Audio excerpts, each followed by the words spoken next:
Recording on. Mic check. Mic check. Sick. What's up, man? How's it going?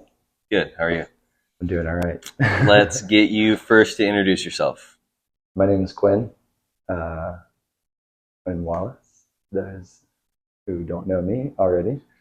I go by Wallace Glass Art on Instagram, and I've been blowing glass now for about a year. Okay. And what made you choose the artist name you did? So this was kind of the second go round of attempts at a name. This time, obviously, just my name. My first pick, I tried to go with something else. I went by 50 Glass, like spelt out Fiveoh, because I used to be a cop, and so I thought that would be a funny twist on like a name, especially in this world, and ran with that for like maybe 6 months or so, and then I was like, I hate social media, I'm going in the dark, and so deleted that. And when I decided to come back, because it's inevitable, I opted for my name, thinking that like the potential for this to be something that does carry me in any direction. That's who I am. That's what I should go by in my eyes. So. Yeah, great. What is the first thing you made in glass? I think the first thing that I made was like a clear chillum with like maybe a little colored dot on the side to keep it from rolling. Just a 12 mil tube, flared, pinch restriction, not even like condensed down, and flattened out mouthpiece. Made probably like 10 of those the first time I got to turn on the torch. So, Do you still have any of them? I think I might. It's very possible that I do. I've got a little cigar box of like very close things to me, and I think there's one floating around in there. Okay. Tell us how you got started in glass. It was really a right place, right time kind of thing.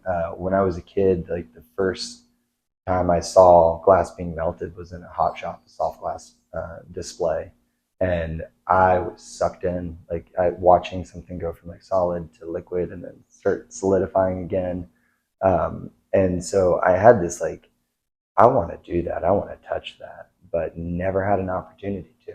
And about 3, maybe 4 years ago now, I was in a smoke shop in Austin, and dude walked in and was selling pipes to the guys that owned the shop, and I had been talking to the guys that owned the shop for a while and had shown my interest in wanting to explore glass as a medium. And they introduced me to this guy, and he owned a shop in town that was like a food truck trailer, but it was set up as a studio slash shop. So he had a handful of his pipes and everything out there, and you could walk up to this food truck lot and there's a trailer where this dude's just like jamming away behind a Phantom in there. And it was really interesting.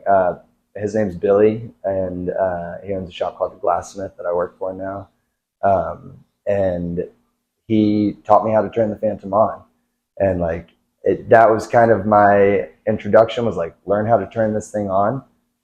He had to run, so I didn't have like any other, like, okay, I'm just gonna like sit, kind of maybe hang out for a minute, he'll be back. And like it went on like that for a couple days while I was trying to like turn the torch on, learn how to do the little things that I thought I might be able to introduce myself to. And then I'd just be like, no, this is a little intimidating, I'll wait, maybe get some instruction.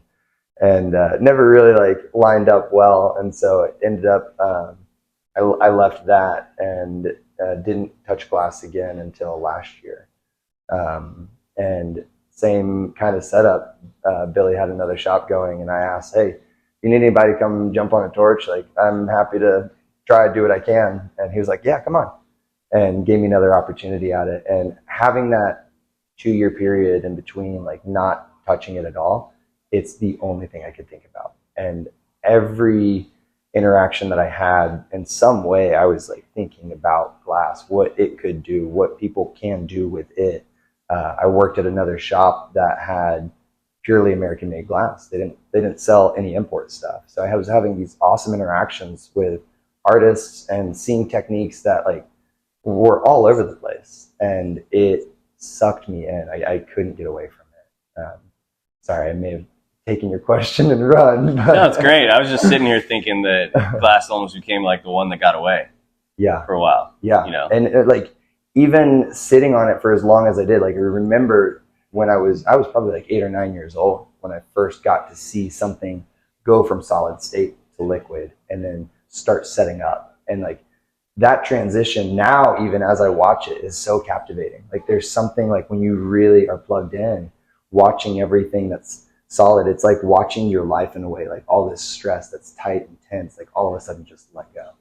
And like you see the glass flowing, you see this fluidity, and then it can solidify again after you've asked what it can do. And like we come up with these crazy things, and like that, there's so much beauty in that.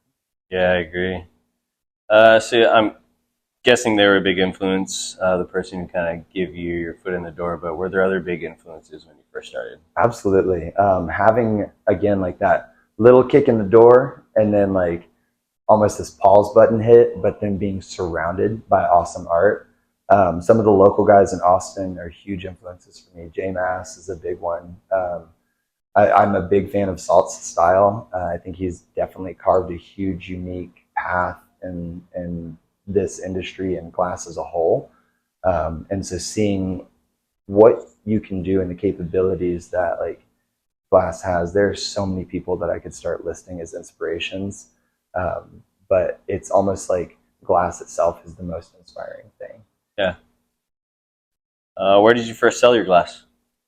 Um, Independently next door. Okay. Aspen last night bought a handful of my pieces, and that was my first solo. Like I made this for me, not for a shop as production.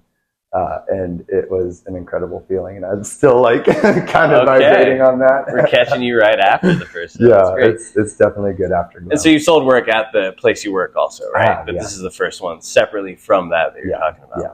Love it. Love it. Are there certain objects that you made at the start that you still make now? Definitely. When I first had that opportunity, I was on the torch for like maybe 8 to 10 hours in that like month and a half, 2 months that I was like trying to do the things. Ended up making some chillums, made a couple like implosion marbles and some pendants and stuff. And those are still like marbles are still something that I'm very like drawn to. The nature of like heating glass and it just wanting to round out is really cool. And then when you factor in like you can build all these layers out and do all these different things, and like light and glass are best friends, I feel like. And there are so few mediums that will reflect and refract this thing that like when you have a marble, optics become endless, and light it like there's so much that you can play with there. So I still have a very heavy fascination with marbles. Tell me what the scene looked like from your perspective when you first started. So when I first was really introduced to the American pipe scene, it was at a peak. That was like 2018. Like everybody was crushing, and it was overwhelming to say the least. And I, being 32 years old, like coming into this thing, not knowing where I would ever stand or if I would ever stand in this thing, like super intimidating, because the pioneers that have built what we're like walking through is incredible. And they're like, I feel spoiled in a lot of ways because we have like now I can sit at home and turn on Corning Museum of Glass YouTube and like sit there and watch demos, and artist after artist come through there with years of experience and techniques, like trying the hard way to figure these things out and just sharing this information. And so like I feel like I'm just piggybacking through this swamp of like chaos that glass can be, with tidbits of knowledge just everywhere, like ready to go. And it's got me feeling really eager, but again, like it was really intimidating at the beginning, because, and still is, because there are so many things that have been done, and how do you make a voice in that? How do you take what has and can be done and say this is mine? Yeah, I'm still trying to figure that out, so no worries. What do you feel like inspires your work the most right now? Right now, I have really been on this like self-exploration journey with the history that I have and my short introduction into glass. Like, this is the first time in my life that I have felt like the creativity that I've always imagined, like in my head, has something to like show. There's this thing that at the end of the day, if I'm in the zone and like making what I want to make, I can open the kiln and be like, holy shit, like that's crazy. And a lot of times, like especially more recently, I've been like, Quen 10 years ago would have freaked, Quen 5 years ago would have freaked out looking at this and thinking like, I am the being that crafted this thing. And so there's a lot of like self-reflection. I think I'm still processing a lot of my experiences over the past 10 years or so. And now that has this like voice to kind of come through, and it feels really, really good. Yeah. What is your favorite thing to do outside of glass? I have a family. I've got 3 girls, or 2 right now, 1 on the way, and an old husky. He's 16 years old, and really, I'm just a homebody. Like, I don't get out much. I don't drink anymore. Like, I'm 10 years sober, California sober, I guess they would say, and I enjoy the time that I have now to myself with my family, and just kind of like, uh, I don't know. I challenge my perspective a lot, I think, and it's it makes it hard to socialize. Popular topics and conversations can be really difficult for me to like be a part of, because I feel very detached in a lot of ways from current events and things going on. I'm very wrapped up in my own bubble, but I try and do the best I can. Yeah, I think that's common with us as well. Yeah. You know, we're all kind of little hermits in our holes. Yeah. Yeah. What is your favorite thing to make right now? I have been on a kick right now. I just started trying hollow sculpting. And when I was a kid, my parents had this pottery collection, one of which these pieces was what's called a face jug. And this jug sat in my dad's library and like kind of stared from afar. It was always creepy, but like very, very captivating at the same time. And so I'm trying to bring that life into these small little tiny vessels, working and like actually shaping out the vessel and really making it a nice small bottle or jug, whatever it is, and then like trying to go in and carve these faces and bring character and life to it. It's like kind of feels like I'm teetering on 2 sides of the glass spectrum, with like really trying to focus on this precision and the shape and the jug or bottle, and then like play and like let this emotion and energy out that I have like on the other side of my brain. Luck. Thanks. Same for me. Thanks. Same as the last one. I'm still trying to figure that one out, man. What do you hope the scene looks like in 10 years? In 10 years, I hope the consumer is more connected. I look at where the industry is at now, and it's kind of scary. I first time I smoked was probably like 15, 16 years old. My sister had me stay at her college apartment, and her neighbors were a bunch of hippie dudes I went and hang out with, and they had some badass glass. And I think now that generation, there are so many options and things accessible. Like, we're in a vape era where like we've got cart kids running around, people that have never seen flower and like have grown up smoking these devices. And so it has like pulled away from the glass world in some ways, I think, and the consumer is almost detached from like, where does this vessel come from? What is this vessel? And the ritual that we used to have of like taking this thing and passing it to the next person as everybody's hanging out, sitting in a room or whatever it may be, like there's a big part of that I really want to see revived, and I have a lot of hope for. I like, again, the connection that I have, the being spoiled and having all these resources, like people can start to get a glimpse into our world and realize like, oh wait, like this is a human craft. Like, this is something that no machine can do. and being able to go back to those like origins of where we were, I would really love to see that kind of happen again in 10 years. And it sounds like there might even be more of that international spread. So like if as a globe we're recognizing this beautiful medium that we all interact with, everybody interacts with glass in some way every day. Like it can be anything. I would love to see more people appreciate and recognize like, what this is as a whole, glass in general. Love that answer. What do you feel more glass blowers should be paying attention to? Oh, that's a tough one. Being a baby, I've only been here since breakfast. Like it's really weird. Like there are so many different things that I see from having the different lives I've lived to like where I might want to navigate myself. But as a whole, like I like this is one of the strongest communities I've ever felt a part of. In every facet of my life, I've felt almost as I've worn a mask and fit into something. When I was a cop, when I was in the Navy, like all of these different places, I like almost went and stood in line and like did the thing.